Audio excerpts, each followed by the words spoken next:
The operator of the Eurotunnel in the English Channel wants to give competing rail companies new train connections to London. Deutsche Bahn is also on hold with its ICE trains, but there are still obstacles. The Channel Tunnel between Great Britain and France, which opened 30 years ago, will soon allow more trains to travel to new destinations on the European mainland. Tunnel operator Getlink wants to create the technical conditions so that competing rail companies can travel to new destinations from London. That's what the company announced in Paris. And this includes Deutsche Bahn, which continues to aim to run its ICE trains directly to London. The desire to do so has been there for many years, and so far only high-speed passenger trains from the Franco-British company Eurostar run through the tunnel. The traffic between London and the mainland through the Eurotunnel continues to be of fundamental interest to Deutsche Bahn. That was said by a Deutsche Bahn spokesman to the German press agency.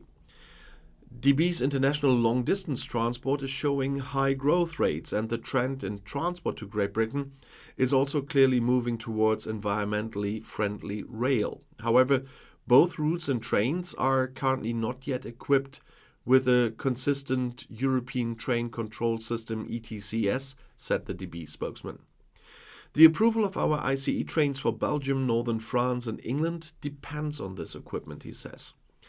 Further details about the schedule could only be given when the schedule and the technical requirements for the route conversions were transparent.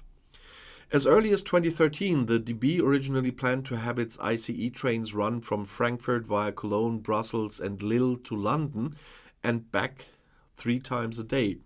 Years of disputes over security requirements ultimately prevented this. The Spanish state railway company Renfe was repeatedly mentioned as another interested party in starting train connections through the Channel Tunnel. A few weeks ago, tunnel operator Getlink announced accelerated efforts together with regulators and infrastructure managers to enable rail companies to launch new services from London to the mainland within 5 years. Connections from London to Cologne and Frankfurt to Geneva and Zurich were mentioned there. Specifically, it's about standardizing standards for the tunnel and trains, as well as preparing new connections with the network operators and, of course, the affected train stations. Brexit also had a significant impact on the Channel Tunnel. The former symbol of European unity now crosses a border again. And this border could slow down traffic and trade after Brexit and lead to border checks and long truck traffic jams, as we've seen already. Before Brexit, the same rules applied to the movement of people of goods between Great Britain and the EU. And there were no border checks, and goods could be transported without tariffs or any other trade barriers. And this made the Eurotunnel one of the most important transport links between the United Kingdom and the continent. After Brexit, new rules apply to the movement of people and goods between Great Britain and the EU. A passport is now required for people, and customs and other trade formalities are required for goods. And this leads to a number of challenges for the Eurotunnel as well. The Eurotunnel terminals must now be equipped with border control facilities, and this required investments and additional staff. And border checks that can always lead to delays in traffic, and this can always have a negative impact on the economy and the tourism. And the new trade formalities resulted in additional costs for companies, of course, and this put pressure on trade between the UK and the EU. The Eurotunnel has prepared for Brexit. The company has invested in new border control facilities and adapted the processes at the terminals. Nevertheless, Brexit did also affect Eurotunnel traffic.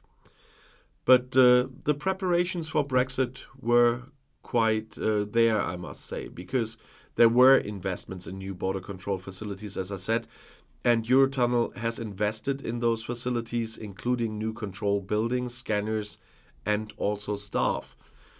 But there was more than just buildings, because Eurotunnel has adapted the processes at the terminals to this new border control regulation set.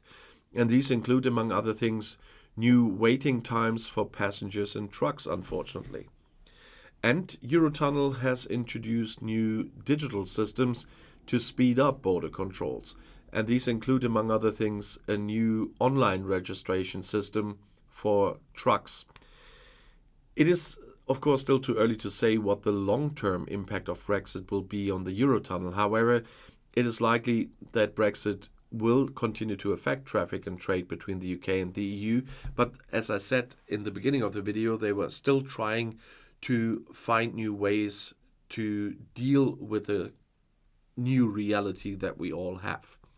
And if you want to know more about Brexit or UK politics, the next video is right here in the end screen. I'll see you there. I'll be back.